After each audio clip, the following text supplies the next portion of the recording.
Sallallahu ala Muhammad. Kali ini mari kita mengupas tentang keluarnya Dajjal. Kemunculan Dajjal merupakan petanda akhir zaman. Terdapat banyak sekali pertanda dari alam dan dari manusia sebelum Dajjal muncul.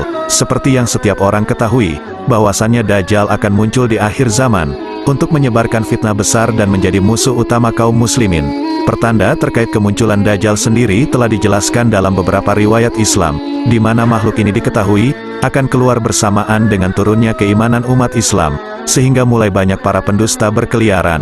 Merosotnya agama Islam, kemaksiatan selalu semakin naik, orang-orang azan semakin sepi, sehingga Allah dilupakannya. Bahwa Rasulullah Shallallahu Alaihi Wasallam berujar, akan terjadi malapetaka selama 3 tahun sebelum Dajjal keluar, yaitu manusia ditimpa kelaparan. Pada tahun pertama Allah Subhanahu wa Ta'ala memerintahkan langit untuk menahan sepertiga air hujannya, dan menyuruh bumi menahan sepertiga tanamannya. Pada tahun kedua, Allah menyuruh langit menahan 2/3 air hujannya, dan menyuruh bumi menahan 2/3 tanamannya. Kemudian pada tahun ketiga Allah menyuruh langit untuk menahan seluruh air hujannya sehingga tidak ada hujan yang turun, dan menyuruh bumi menahan semua tanamannya sehingga tidak ada tanaman yang tumbuh. Disitulah musim paceklik melanda manusia yang sangat lama. Manusia banyak yang kelaparan, disebabkan tumbuh-tumbuhan banyak yang mati, disebabkan kemarau panjang, bahkan manusia mau minum pun amatlah susah. Banyak manusia seperti binatang hilang akal sehatnya, dikarenakan haus dan laparnya. Tidak peduli itu saudara atau bukan, manusia saling berebut air dan makanan. Detik-detik Dajjal keluar, disitulah iman manusia diuji amatlah berat. Tidak sedikit orang-orang runtuh imannya, dan hanya sedikit orang yang beriman. Dan ketika Dajjal ini keluar melalui tembusan antara Syam dan Irak, diikuti oleh orang-orang Yahudi Asfahan sebanyak 70.000.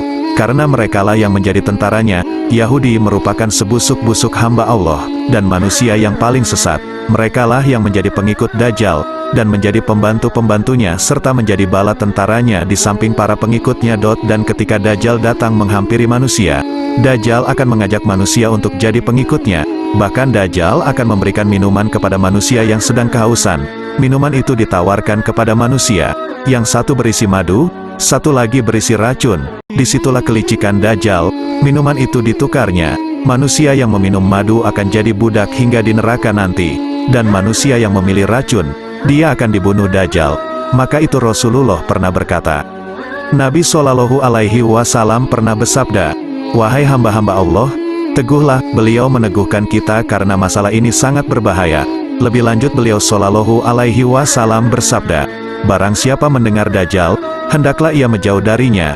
Karena demi Allah, seseorang akan mendatanginya dengan mengira bahwa ia, Dajjal, itu seorang mukmin. Lalu ia pun mengikutinya lantaran syubhat yang dibuat oleh Dajjal itu. Manusia akan mendatangi Dajjal dan mengatakan, dia tidak akan menyesatkanku dan aku tidak akan terpengaruh olehnya. Namun Dajjal terus menghembuskan syubhat sehingga orang itu pun akhirnya mengikutinya.